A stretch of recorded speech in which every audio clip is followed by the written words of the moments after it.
Hello, adventurer. It's good to see you. You have made it to the morning grind. Welcome, welcome. It's the live stream at the beginning of the Geekverse, where we talk about all types of topics in geekdom, gaming, and fantasy, with an emphasis on being constructive and creating the things that we want to exist in the world. It's all on the grind, Sizemore. Can't be too fine, can't be too coarse. That's exactly right. There are a lot of adventures to be had today. Dungeons to explore and monsters to slay, and who knows what a random encounter might send our way. That's why we have to prepare, so settle in now for the morning grind with your favorite beverage in hand. Tea? Or maybe something a little stronger. I've got a few bottles of the old Wynyard left. Whatever you want. Pull up a chair. Dude. If you're feeling fancy, how about a cappuccino? Or a frappuccino? Or how about an espresso? Just tea, thank you. Sounds good to me, Gandalf. Whatever you want. I'm just glad you're here. Everyone is welcome. You can just watch if you want. You don't have to worship anything you don't want to worship. Thank you, Mike. But be forewarned. Sometimes we get really strange characters around here. Wait, what's that you say? Why can't you come and be a part of the stream? My wife would disown me. Oh no, I bet she'll be fine with it. Come on in. Am I scared for my safety? No. What are we supposed to do? Everybody do the secret handshake.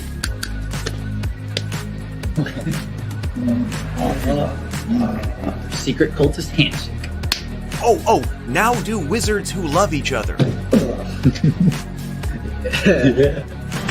This, my friend, is a science. I still don't have gifts, but it's fine. It's all on the grind, son. Can't be too fine, can't be too coarse. Dude, this would be a sick place to bring the band. Indeed it would be, Dave. It really would. I'm seeing more people coming in. Welcome, glad to have you here. Oh look, here's someone new. Is this the cultist meetup? Yes it is. Come to hang out? Please accept me. I have nothing else. Okay, we accept you. Everyone's welcome here. Brought some snacks. Well, that makes things even better. You want some coffee? I don't drink coffee. You sure? It's cultist coffee. What makes it cultist coffee? I'm a cultist and I'm drinking it. Oh. Then I'll have some. What exactly is going on here? I'm seeing more people coming in. Welcome. It's so great to have you. Oh, and look, here comes another stranger. Can we help you? Yes, fellow cultists. I could really use some food. Oh yeah? Welcome. We have donuts. Oh, it's me. I'm glad I'm here. I'm sure you have a few questions for me, though. What's your name? Who do you work for? What god do you worship? Great questions, Rob. I'm Steve King, and I worship Nyarlathotep. No, not really. I'm just Heath, and I won't be worshiping anything this morning. But I will be your host. Welcome to the office. We're going to have a great time.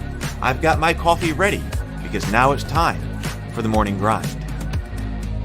If you could become a fish, that would be amazing. Then I could command you with my mental fish powers. Hey, good morning, everyone. Welcome to my home, welcome to the office, welcome to the morning grind. I am a bit off-footed this morning because, so first of all, I'm off-footed this morning because I was going to take a look at Dragon Strike. I was working yesterday on building out Dragon Strike for the online gaming tavern, and I was going to go over Dragon Strike this morning, just like I went over Wizard's Quest yesterday to find problems with it, like figure out how to play, make sure that everything is right for it. Because I fixed a Wizard's Quest yesterday, so Wizard's Quest got finished, and then I started on or continued with Dragon Strike. But I didn't quite actually get it to the point that I wanted it to be in order to show on camera this morning. I could have gone ahead and done it, but then I was like, no, wait a minute. There's still more work that needs to be done to really go before I really go over and check it. So at the last minute, I decided, wait, let's not do that. I'll just work on it this afternoon some more, and then we'll look at it tomorrow. And so then I was like, what do we talk about this morning? Then on the morning grind. So, I was up. I didn't realize that I was up late working on Dragon Strike last night. So I've been trying to do as much work as I can possibly do in the first 14 days here of 2014. And I guess I'm using the philosophy, the productivity philosophy of just grab one project and beat it until it's finished. So that's what I've been doing, but sometimes that means that I lose track of time. But nonetheless, I have got the deep magic, and so this morning I'm sitting here. I haven't brushed my hair. I'm not ready at all to be on camera, so this is an audio-only day. So sorry about that. But I do have a deep magic, which we're going to take a look at here, and the Trial of St. Gabriel. I'll bring up the auxiliary camera to look at that. I got a new copy of the Trial of St. Gabriel in yesterday, so we're going to check that out.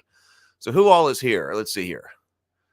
Well, yes, I know. So actually, so think of it as a special way to see me. So good morning, James. Good morning. Good morning, Sable. I'm not in my underwear this morning. I'm just not camera ready. Good morning, PH. And good morning, Zero. Good morning. And BGD. Good morning. Good morning. Okay, so let's I don't even have my thumbnails up, actually.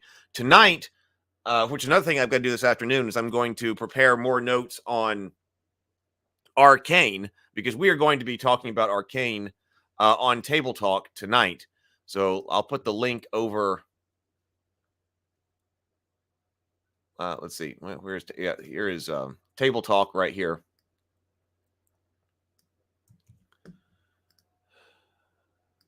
Now where'd my other window go? Oh, good morning, Robert.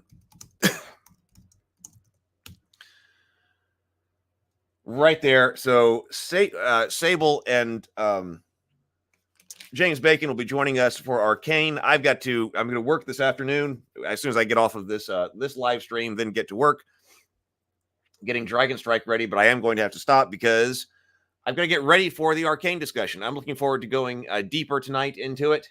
And so with James Bacon and Sable Phoenix. So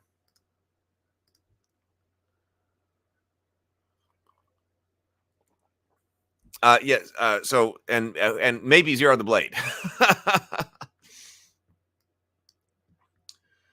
Let's see. I don't know. Hopefully, we're not going to go for 5 hours tonight. I don't think I can do that. I don't think I can do another 5-hour live stream this week or be up that late.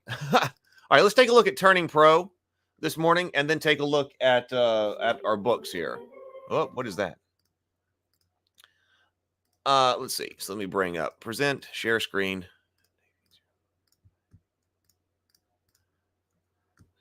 Let's see.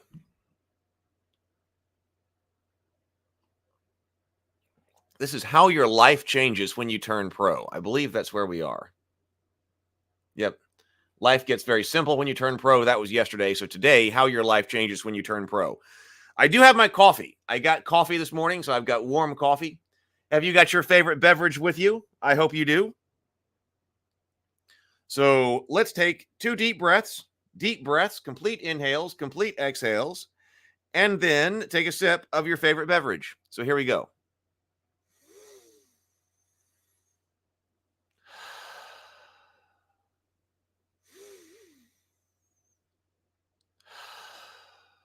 And sip.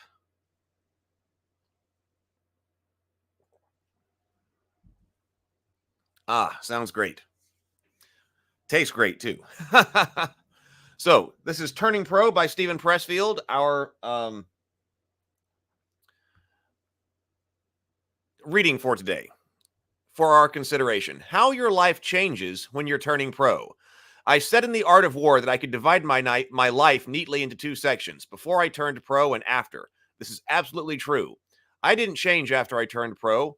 I did not achieve enlightenment. I'm the same person I always was, with the same weaknesses and the same fallibilities. But everything is different since I turned pro. Before we turned pro, our life is dominated by fear and resistance. We live in a state of denial. We're denying the voice in our heads. We're denying our calling. We're denying who we really are. We're fleeing from our fear into an addiction or a shadow career. What changes when we turn pro is we stop fleeing.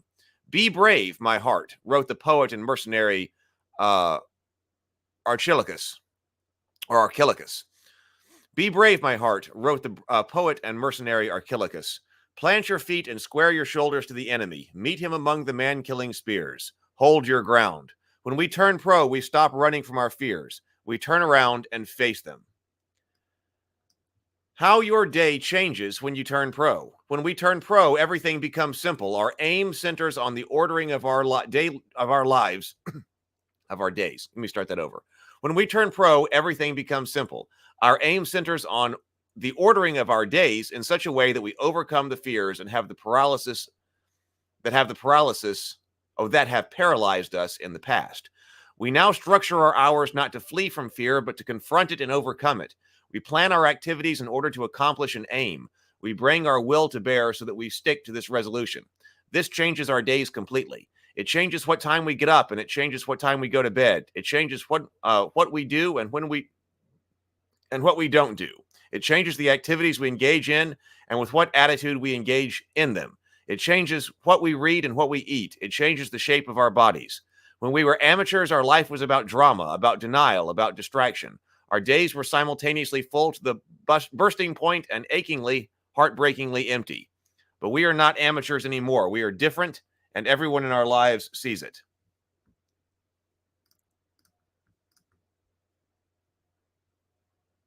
Hey, Vision. Oh, we got a hard cutoff anyway.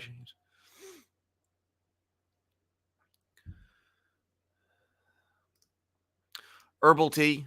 Excellent. All right. So let me take that down and let me bring up the auxiliary camera. So I guess we're not completely audio only because we're going to have the auxiliary camera here. Whoop. Oh, no.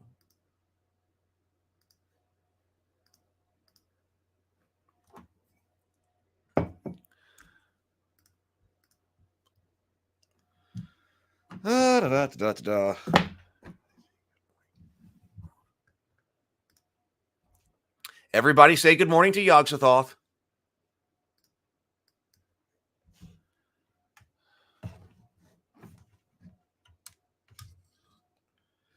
All right. Let's see. So, turn on the light too.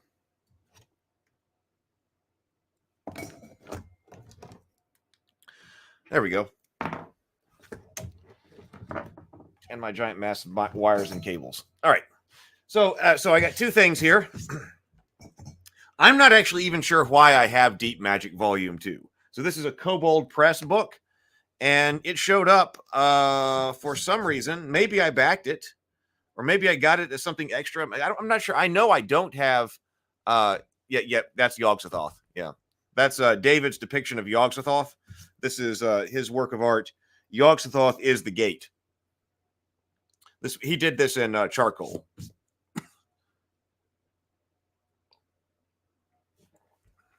You can see the orbs for the Yogg-Sothoth's orbs, and then also Lovecraftian tentacles. Deep Magic Volume 2. I'm not even sure why I have this. I'm pretty sure I don't have Deep Magic Volume 1. It is the stitch-bound book. But this, for some reason, showed up at my house. I don't think it's a review copy. I think I must have gotten it. Maybe it was part of some other Kobold press thing I backed, and maybe got Volume 2 by accident or something. I'm not even sure. But then also yesterday, I did get this in. So this is round 3 of the Trial of St. Gabriel. And unfortunately, because of the spelling error, there looks like there's going to be a round 4.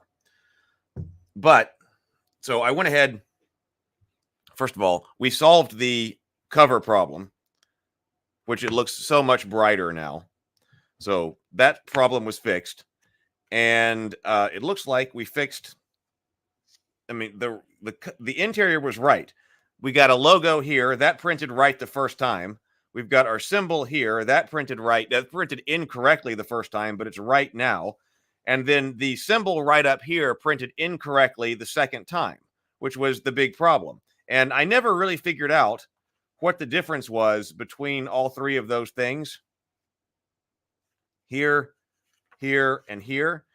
But I kind of had to hack together this layout anyway. So we were working on, Brianna and I were actually working on setting up InDesign templates for more books to make so that we can get things, get a template to make these creations easier. Because this is the first 6x9 book that I've done this way. And you think, hey, it should be easy, right? It's just black and white.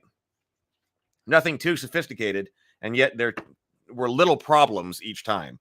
So what I did, rather than try to basically make another guess about why this image is coming in and why that image wasn't. This was supposed to be the glyph for sulfur up here. So actually, it was just this glyph right here. That was supposed to be here.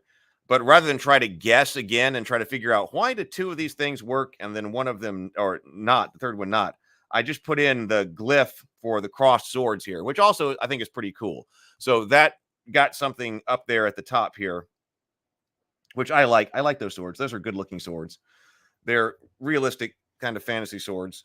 So I think that basically gets it, except for I did upload one more version because right here. So this should be, here's the spelling error that I saw like the day after I submitted this to this particular print was sheath your sword, Archangel. Sheath, that's supposed to have an E on it. Because sheath your sword with an E, when a verb, sheath when a verb is supposed to have an E. So sheath your sword, Archangel. So I went back in and I replaced that E. So I guess there's one more verification that I need to do in order to make this a finished book. So this afternoon, one of the things I'm going to do is order one more book. I have to order a new proof because every time you change something, you have to order a new proof. So I'm going to order a new proof, get this in here, and then these books can go out to people on the Kickstarter. So that's what my status is there. So at least I figured that out. But in the future, we're systematizing those books through the use of the layout of those books through Adobe, InDesign.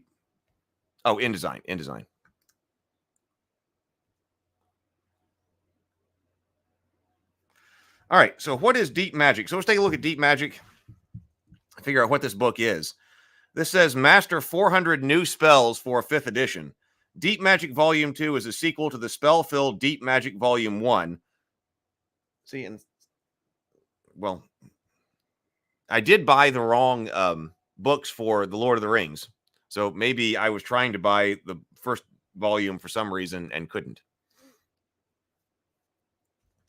Or didn't. Deep Magic Volume 2 is a sequel to the spell-filled Deep Magic Volume 1 and further expands on that volume.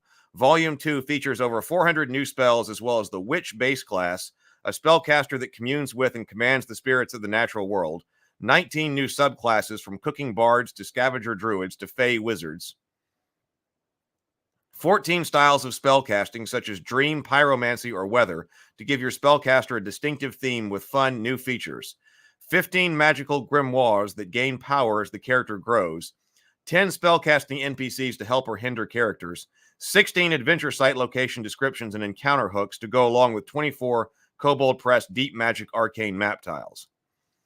Oh, so actually there's a lot in here.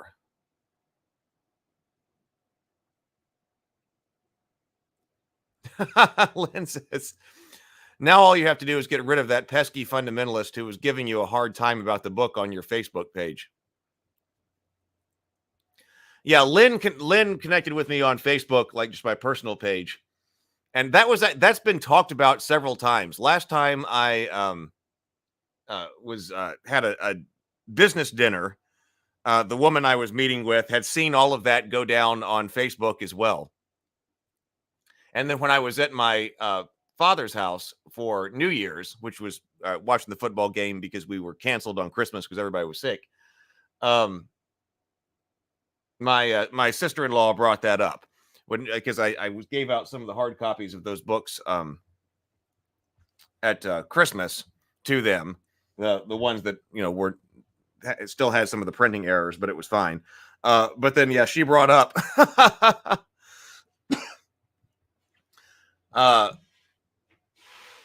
she said she almost wrote something, or she said she did write something back to him, and I'm not sure who he is. But then she deleted it, so I never saw what my sister-in-law said.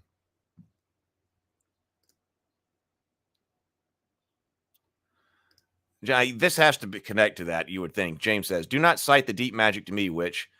I was there when it was written. I don't really enjoy Narnia, but this one line is so powerful it stuck with me. Yeah, that's got to be so. So it seems like there's a lot in here. I didn't even know what was in here, or maybe for some reason something was in it that I thought that I needed because I'm not sure. Like Volume 1, Deep Magic 2 is not just for wizards, warlocks, and sorcerers, or even just players. This volume expands upon options for almost every spellcasting class, including new witch-based class, and includes plenty of guidance for game masters looking to use magic and spells as character rewards, as storytelling ideas, and as villainous tools. Whether you're a game master or a player, Deep Magic Deep Magic Volume 2 has something magical for you.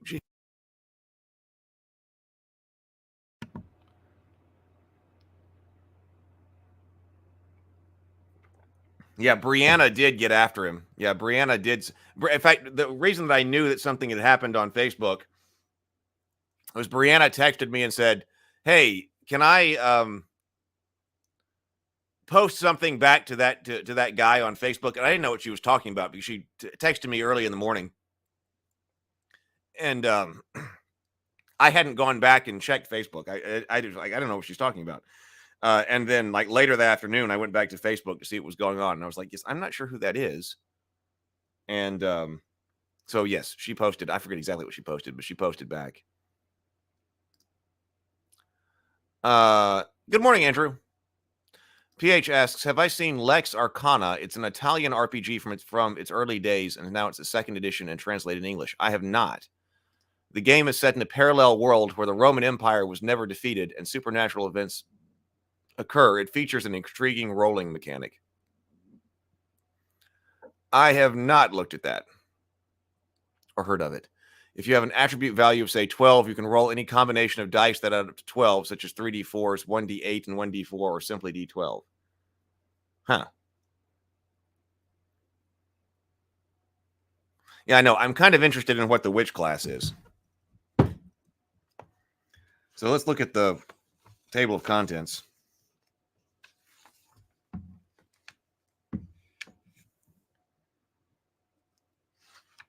So there was a limited edition cover. All right, we got using this book, character options, which include making magic matter,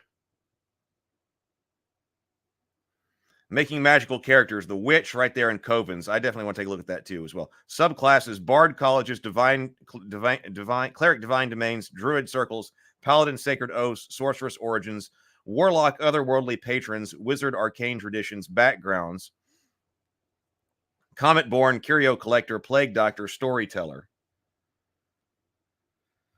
Styles of magic. What are magic styles? How to use this section. Style descriptions. Battle magic, doom magic. Oh, we like doom around here too. Fey magic, hedge magic style, pestilent magic, portal magic, pyromancy, ritual, saint, shadow magic, spirit magic, true name magic, weather magic. Magic in your campaign, downtime activities, enchanting arms and armor, potion brewing. Oh, researching magic, customizing spells, cosmetic changes. Oh, a lot. Spell list, spell descriptions, Appendix A, spell casting NPCs. And then, I did notice in here, when I opened it up just a few seconds before the stream, I opened it right to a Tales of the Valiant section. So there is a section on Tales of the Valiant spell conversions, which we haven't really talked about Tales of the Valiant much more. I know Lou is still developing for it. I was trying to think about we're gonna return to some game design as I get obsessed with the new project and go with it. Because I do have the Tales of Rabavania World Primer written, but I got to figure out what rules. We did 5e rules for it. I think it's a good idea to publish it with 5e rules, but it really needs to be published. I was not exactly happy with the other conversions to a different rule set, but it needs we need our rule set for RPGs. And I made some breakthroughs on that the other day as far as my just thoughts about a mechanic goes, but I haven't been able to return to it. But so I know that but Lou, for instance, I know is working with Tales of the Valiant and doing a lot with Kobold Press. So spell conversion, circles of magic, magic random tables. Random tables are big. Well, there might not have been. I don't even pretend to say that I follow everything or get all different kinds of. I don't necessarily think that I even would know. I might know because I think I'm on their mailing list. I think so. If something new happens on Tales of the Valiant, I would know. I'm on the DC 20s. I still want to look at DC 20 as well. I just haven't wanted to buy the particular version. The beta version or whatever it is of DC 20. But I'm on that mailing list as well. But I'm not just. I don't just. Other than YouTube, I'm not just on a whole bunch of social media. Like following things on Instagram, or I actually just took Instagram off my phone. So I might not necessarily know if I'm not on an emailing list. Adventure sites as well over here. So actually, this seems like a pretty cool book. Actually, it seems like it's got a lot of great information about it. See, Sable says, I'm only really concerned about MCDM and DC20. Yeah, so I did. So I backed the MCDM, like I know a lot of people did. So I'll get updates for that as things go on. I don't watch just a lot of the. For some reason, I know I'm subscribed. So when he posts YouTube videos, I'm sure he'll see them. I'm sure I'll see them rather. Wow, he's already at 4.3 million. 27,500 backers. Wow.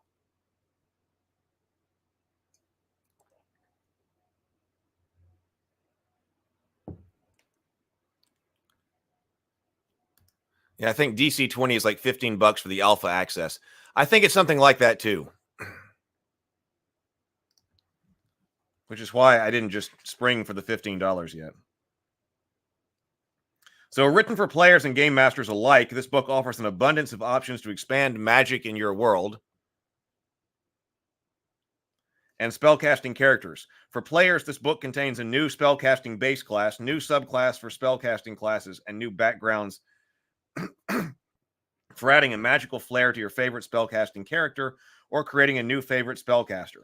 For game masters, this book includes new downtime options, guidance on making your worlds feel more magical, locales and adventure hooks for magical encounters, and spells for rewarding the spellcasters in your party.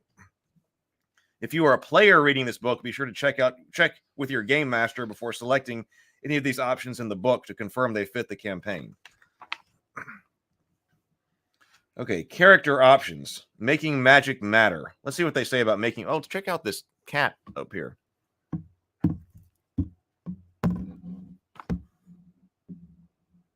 That's pretty cool. Oh, come on. Focus. There we go. I think that's pretty cool.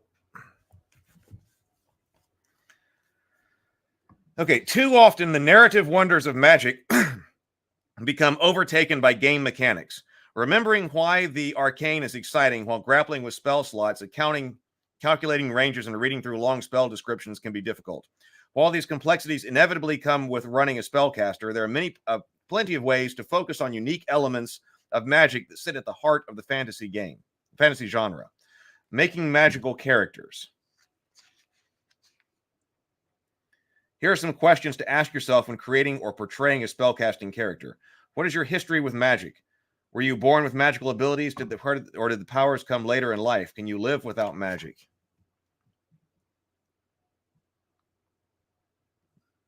Well, okay, here's the witch. Let's see what the witch is. So, in an ideal world, a magic random table would be a random table that magically becomes whatever you need it to at the moment. Yeah, well, yes. Well, then you wouldn't need all of the pages and pages in Shadow Dark or Knave or all of that, right? Because you have magic random tables. Oh, an Art of G.I. Joe Kickstarter book. Yesterday, I got my Art of G.I. Joe Kickstarter book. It's almost 20 pounds. Whoa. Good value, but would have preferred 2 or 3 volumes instead of one giant volume. I was big into He-Man. My brother was big into G.I. Joe. So I know G.I. Joe because, some of it, because he was a big G.I. Joe fan. He had always watched the cartoons. And then had a whole bunch of the figures.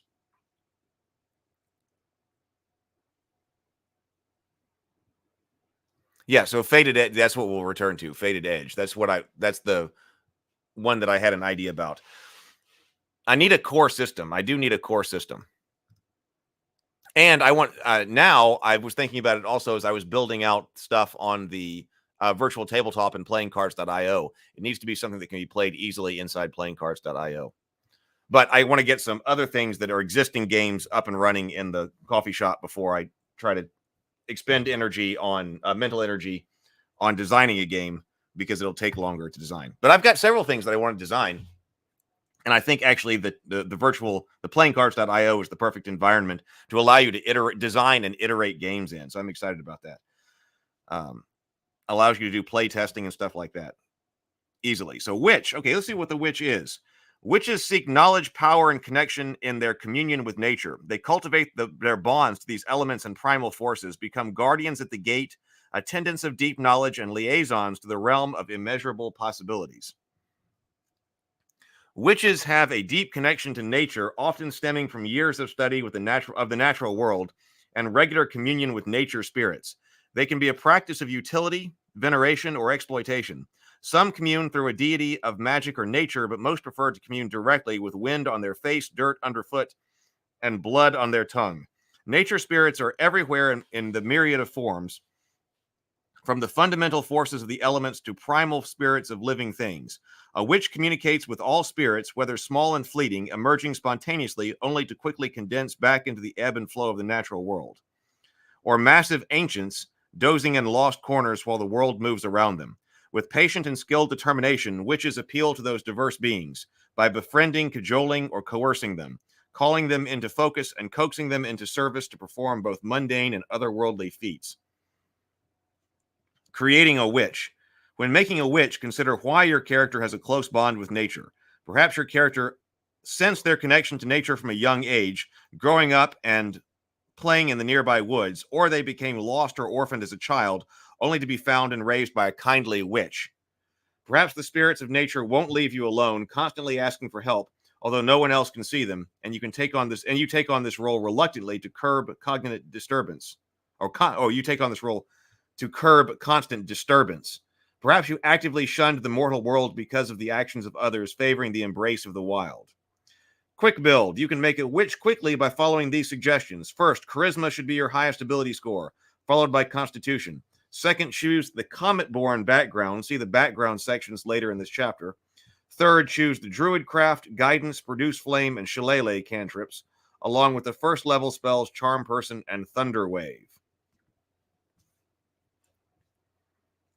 Recommends druidcraft, guidance, produce flame, and shillelagh as cantrips.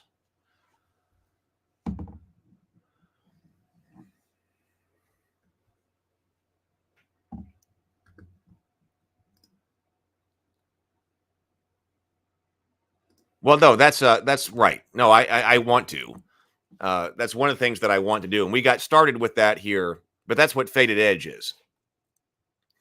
So yeah, that's one of the things I just want to do after having done all of this is make sure that I write an RPG. Arguably, adapting somebody else's rules might be a better. Well, I don't know, a better decision. I don't know.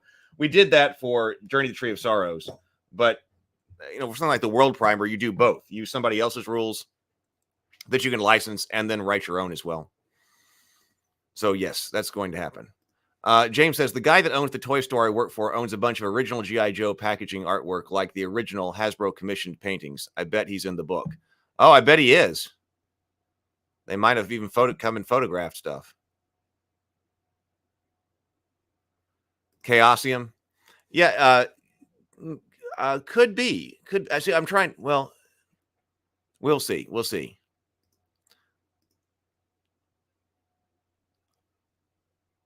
I knew somebody was going to say something about the cartoons. Michael says hated the Joe cartoon growing up. The comic was fantastic and why I bought the toys. And we never got into comic books. Neither me nor my brother were comic book people for no particular reason. Just comic books. We never did comic books.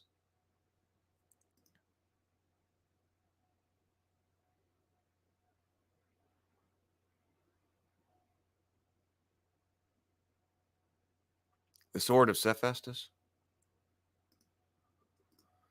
Yeah, no, it's true. It's true. Adapting can be just as much work as writing a whole RPG system from scratch, depending on how much you need to tinker with in order to make it do what you want to do. Yeah, it's true. It's true. And sometimes, like, because I started with, or one of the conversions is Pathfinder 2. That was the one that I was like, I'm not really happy with this conversion. I'm not sure that Pathfinder's right. It would be great for Pathfinder 2nd edition to be there, but Pathfinder has so much stuff in it that that all works together the way it works. If you don't really know the system, I don't think I can do a good adaptation that would work. Right. And that seems to be really the case with Pathfinder version 2. Now, there was the Easy D6, but there's not a whole lot in Easy D6, which makes it easy to adapt, but at the same time, there isn't a whole lot there, even though it seems fun. So let's see. We get first level proficiency bonus. That looks pretty standard. Features Coven spell casting, Spirit Binding Hex, Hex D6, Spirit Binding Coven feature. So as a witch, you gain the following class features. Hit points are D6 per witch level. Hit points at first level, 8 plus your Constitution modifier. So D8, light armor, simple weapons, comes with a herbalism kit, or proficiency in herbalism kit, saving throws, wisdom, and charisma. And you choose 2 skills from Arcana, Medicine, Nature, Perception, Persuasion, and Survival. Start with the following equipment in addition to equipment granted by your background: a short bow with 20 arrows, or any simple weapon, 2 daggers, and any simple melee weapon. Leather armor, an explorer's pack, and a druid focus. Okay, let's see what their coven is.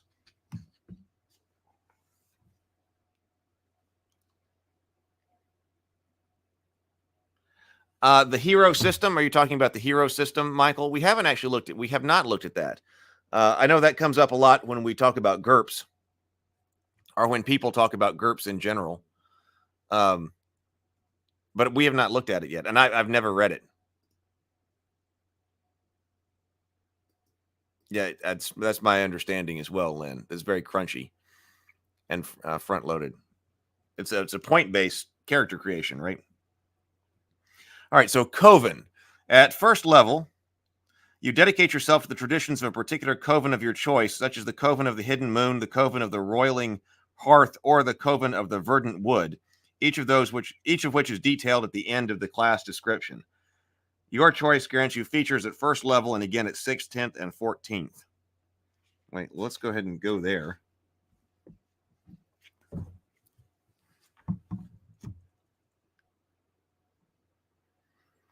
Witches come together with other like-minded witches for community, knowledge, and protection.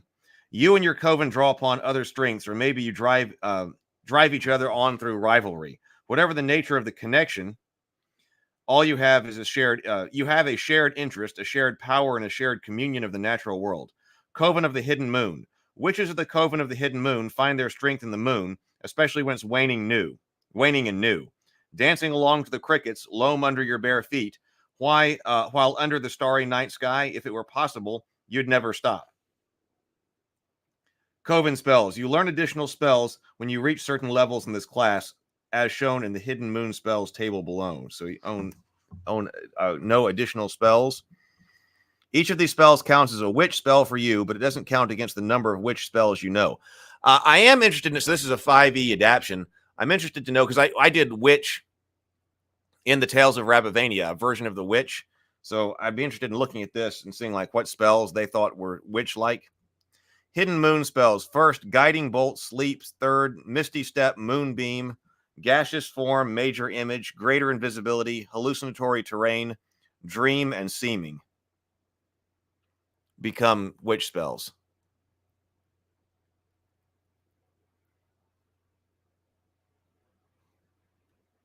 Yeah, see, that's important, Lynn, to me, is being able to create a character quickly, like 15 minutes tops, maybe less. Now, I'm also a big fan, as I've said before, I'm a big fan of pre-generated characters.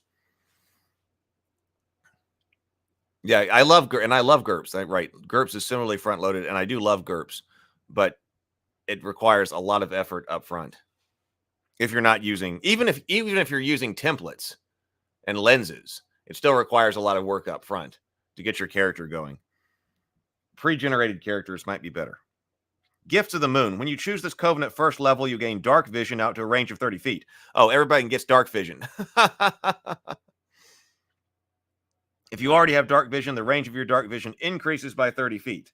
So witches have dark vision. I do like this down here.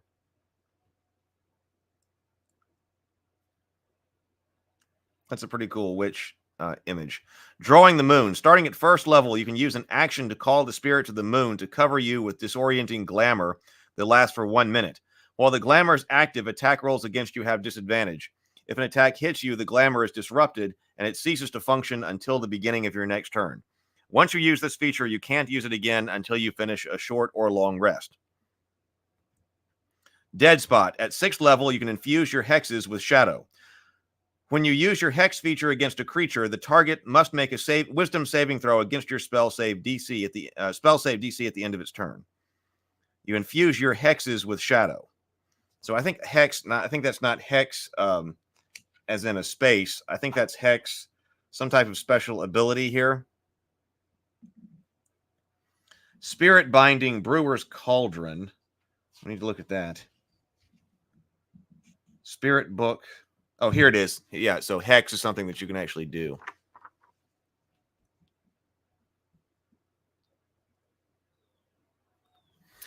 I used to have that. So Hero does have a builder program. That's nice. I remember that GURPS did, and I had that at one time. Right. It's an indie kind of production. I remember it just worked. Probably the reason I don't have it now is because it probably just worked on Windows and I'm on a Mac. I remember it being also kind of clunky. It wasn't elegant. It did help you a lot, but it was a utility kind of thing. It's not elegant software. Andrew says, I like how the image carves out a big space out of the text column. Nice layout. Yes.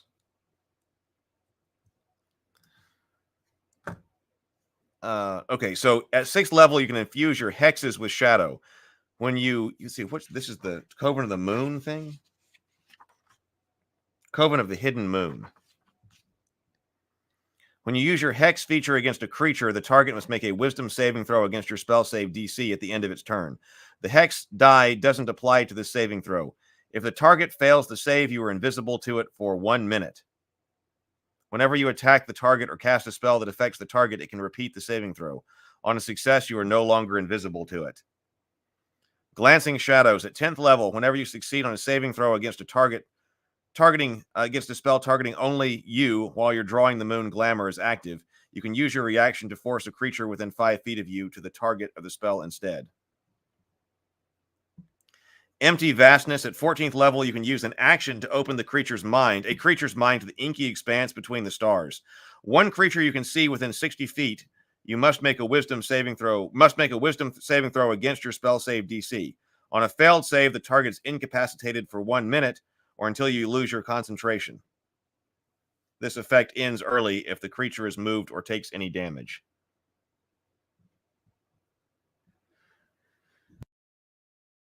Excuse me.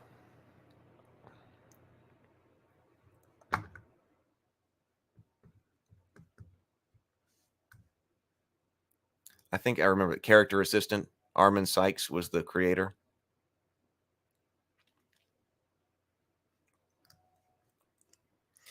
Also Coven of the Roiling Earth. Witches of the Coven of the Roiling Earth find their strength in the home. You hold community especially dear, and you cherish nothing more than the vitality of the bonds of your chosen family. You fight to protect the tittering of shared laughter, the smell of bread fresh from the oven, and the warmth of crackle and fire.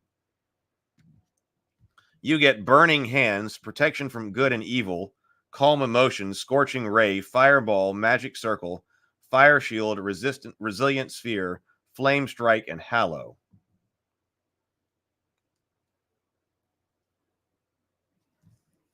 Let's go back. So what was our other ones? Coven of the Verdant Wood. Which is the Coven of the Verdant Wood? Find their strength in the greenery that surrounds them. You are awed by the majesty of plants that connect with them in a way that few others will ever understand. Your communion is napping in the crook of a tree, planting seeds, or driving off woodcutters.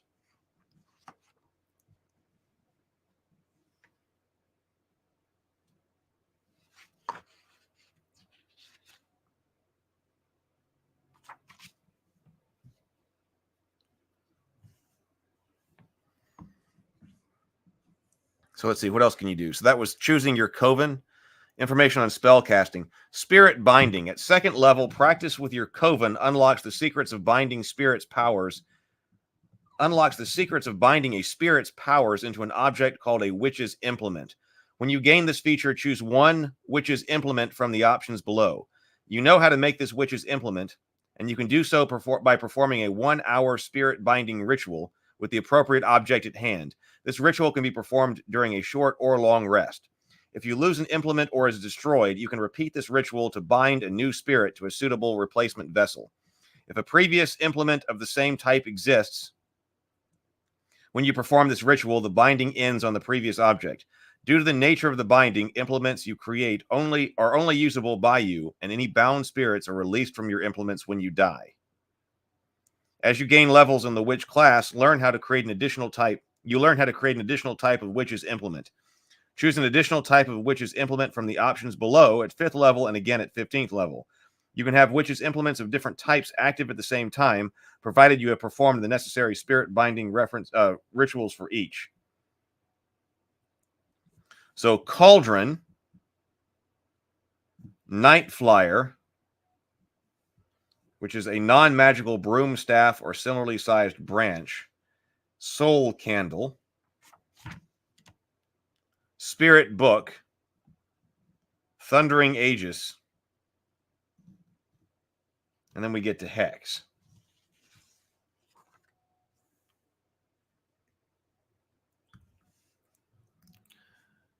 James says, my favorite monsters in D&D are the hags, probably why I like witches so much. They feel like a PC hag, kind of. And the Hexblood race or background or whatever is my favorite NPC race option. Character assassin, that sounds like a shredder. Please hand your character to the character assassin. And it shreds it.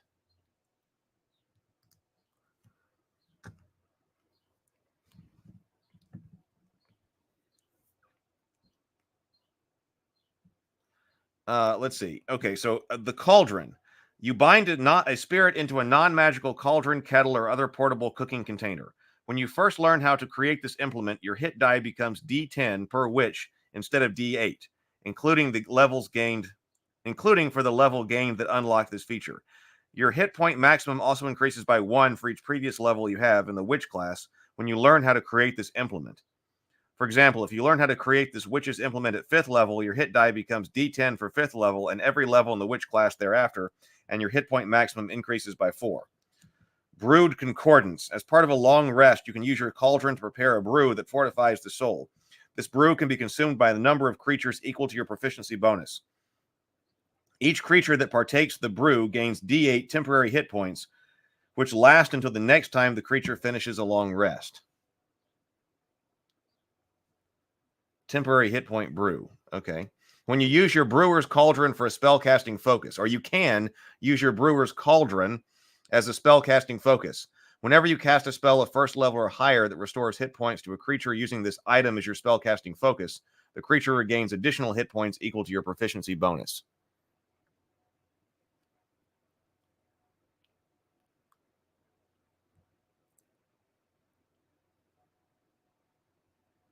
Is it Coven or Coven? That's a good question. I was actually thinking about that as I read it the other day. I think I generally say Coven, but I do hear it pronounced Coven as well. Oh, I saw that comment of yours come up on the screen right as I clicked in the stream yesterday, PH, PH said, by the way, yesterday you talked about having a sorcerer in your unit made the opponents be relocated instead of killed. Did I get that right? Because it doesn't sound like an advantage. Yes, you did get that right. So your enemies are not killed if you have the sorcerer. He's talking about Wizard's Quest that we looked at yesterday. The sorcerer adds +2 to your die range. So the advantage of having the sorcerer there is that you know that no matter what you roll, you're going to be eliminating foes from that territory you're attacking. So that's the only way that a player can have a die range of 6. If you have 4 armies there, 4 men, 4 armies there, plus a sorcerer, you have a die range of 6.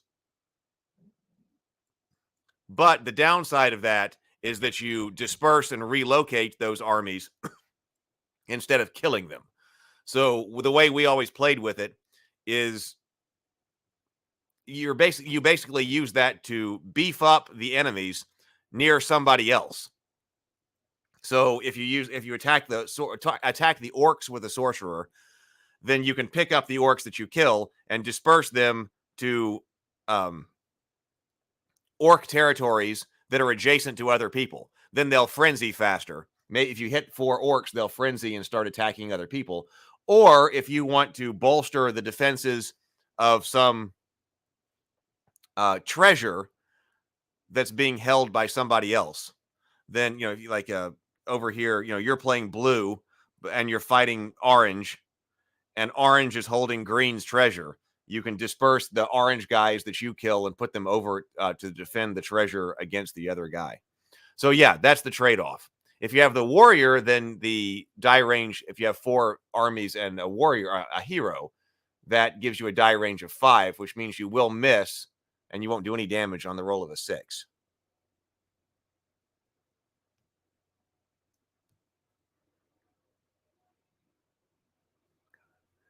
Robert says that it rhymes with oven, so it's coven. Good morning, John.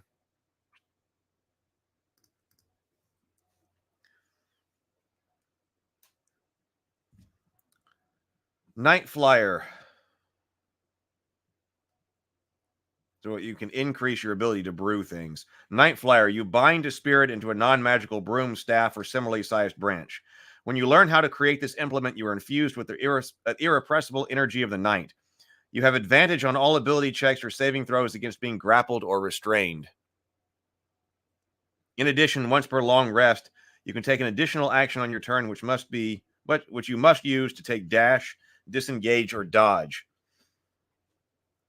While Night Flyer is within 30 feet of you, you can use a bonus action to activate the spirit within the broom, staff, or branch. When the spirit is active, Night Flyer is a magical object with a flying speed of 30 feet and the ability to hover. Night Flyer can carry up to 1,000 pounds of weight. On your turn, you can mentally command the spirit to move Night Flyer up to its movement speed. No action required by you. It can't take other actions. As part of your movement, you can mount or dismount Night Flyer while it is within 5 feet of you. Doing so costs an amount of movement equal to half your speed. While Night Flyer is active, you can use a bonus action to deactivate it. You can keep Night Flyer active for up to 1 minute. Deduct the time it was active in increments of 6 seconds from Night Flyer's total active time. The Night Flyer is flying when you deactivate it. If the Night Flyer is flying when you deactivate it, or its duration expires, and it and anything attached to it descends at a rate of 30 feet around until it lands. So it doesn't just drop you.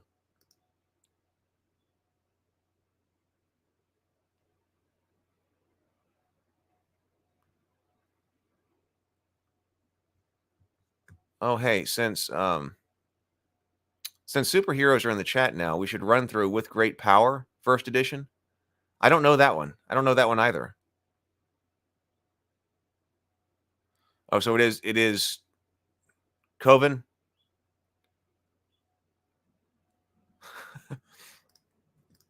Rhyme it with Beethoven. Coven. No, Coven. So it's Coven.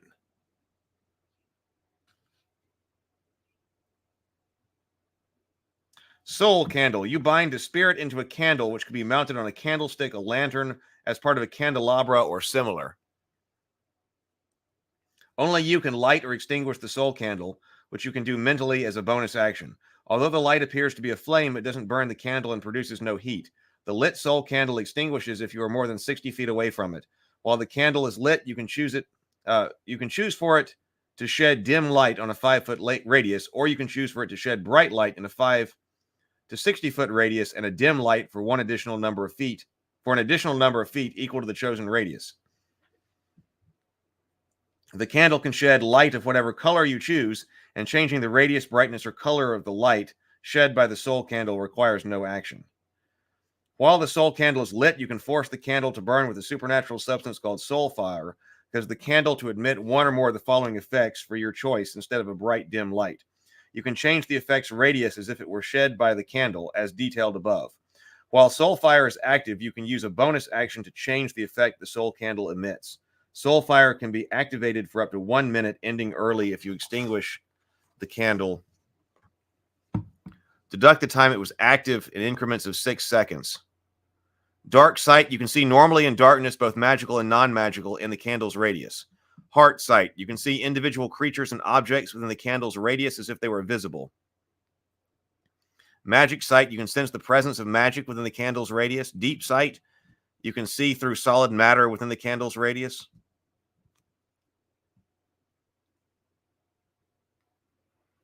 You also have a spirit book here, which I guess is like your spell book. What is hex? Let's find out what hex is. And you change your name to Voldemort. With Great Power is a great narrative comic book RPG. Oh, that allows you to play Superman and Batman together in the same campaign without character build points. The resolution mechanics are based on a standard 52-card deck of playing cards. Oh.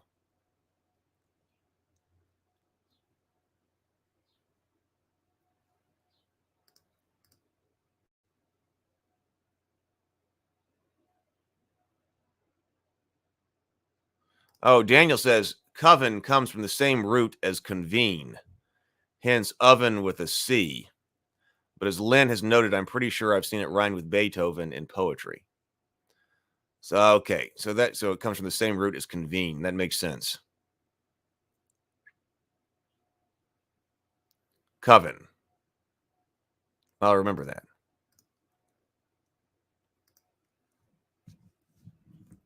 So what is hexing? At third level, you can create a potent, disruptive magical effect called a hex. When a creature you can see within 60 feet of you makes an ability check, attack roll, or saving throw, you can use a reaction to hex the creature. The hexed creature gains 1 hex die, a d4. The creature must roll the hex die and subtract the number rolled from the ability check, attack roll, or saving throw that triggered your reaction. Once the hex die is rolled, it is lost. A creature can only have 1 hex die at a time. You can use this feature a number of times equal to your proficiency bonus. You regain all expended uses when you finish a short or long rest. Your hex die changes when you reach certain levels: D6 at 5th, D8 at 10th, and D10 at 15th.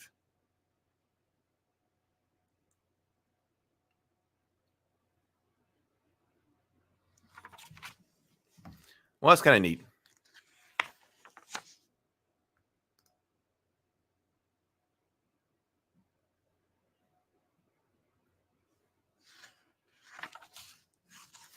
New subclasses. What else? Let's see. What else is in here that we should look at? Actually, there's a lot in here. I was afraid. I think the reason I just stuck it on the shelf, I was like, what is this? And I thought that it was just going to be a whole bunch more spells. And I was like, okay, do I need a whole bunch more spells? There are spells in here that looked like spells.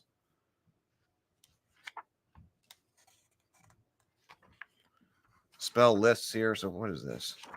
Spell list. The spells in Deep Magic Volume 2 are listed here, organized by class. The description of the spells listed in the chapter can be found in Chapter 5. In the Witch class spell list, an asterisk next to the spell indicates a spell found in the System Reference Document 5.1. Such spells are listed here to give the Witch a more comprehensive spell list. So these are like bard spells from this book. So there are a lot of spells in here.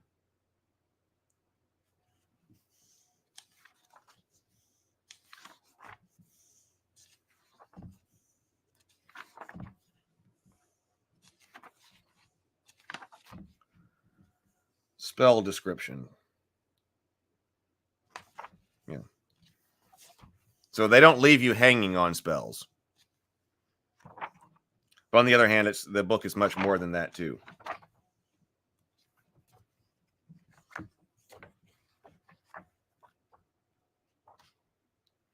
Spellcasting NPCs. Oh, let's look at our tables back here. Table 6, magical random tables. This appendix provides a variety of random tables you can use to enhance the role of magic in your adventures. You can use this table and a d20 to quickly roll up a sense effect for your spell or like ability to provide a unique narrative flair. Alternatively, you can refer to this table by the school column to enrich your game with consistent effects for spells of that particular type. So, for instance, number 6, conjuration. The air around the object or target feels full with an appropriate aroma for the current environment, such as the smell of a petrichor on a sunny day, burnt toast with no flame or food nearby, or a freshly dug loam.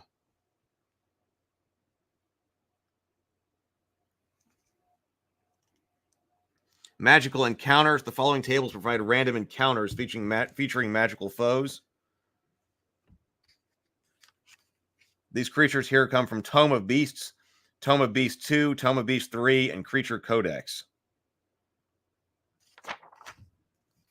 Magical encounter, that's by level over here. Potion effects and failures.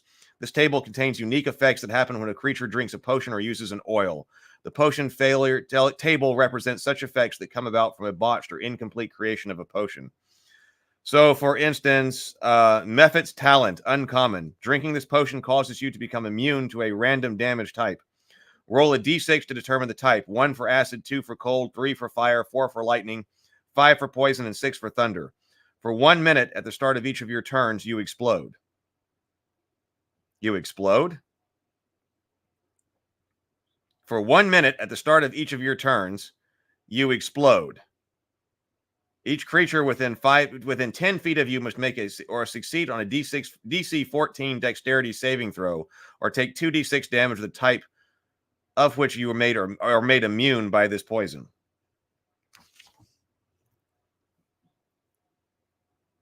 Reverse summoning quest hooks. I know, you explode. Like, I wasn't prepared for that. I know. Well, I know. That's what makes it sound so weird. It says you explode for 1 minute. At the start of each of your turns, you explode. How weird. What's a different one? Like renewal, rare. When you imbibe this light, bubbly concoction, you immediately regain 1 expended use of a class feature of your choice as if you fulfilled a short or long rest requirement for doing so.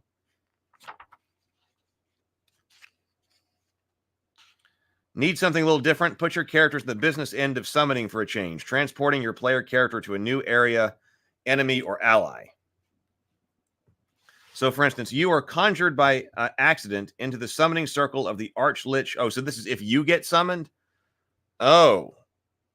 So, yeah, you get summoned by something weird. So, you are conjured by accident into the summoning circle of the Archlich Kine Felamark. Hey, even great and all-powerful wizards have off days. Once the Lich gets over the error, he agrees to let you go, but not before you handle an errand for him. Bury his backup phylactery in a random place and return to him afterwards to have your memory wiped. Then he puts a guess on you to ensure your compliance.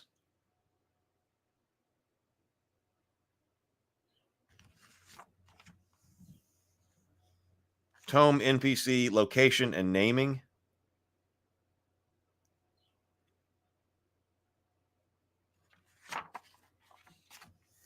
Oh, so we did say arcane sites. There we go. I was wondering, so there's not a whole lot of info on these. Alchemist's Workshop over here. Alchemist's Workshop. Arcane Construct Workshop. Elemental Node Air. Elemental Node Earth. Elemental Node Fire. Elemental Node Void. Elemental Node Water. Haunted Studio. Hidden Druid Circle. Library. Necromancer's Laboratory.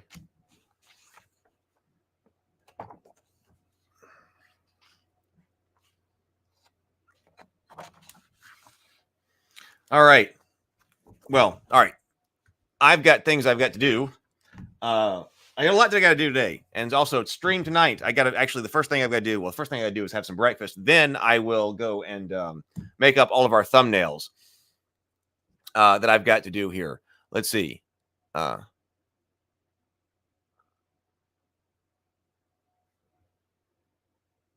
are people saying over here?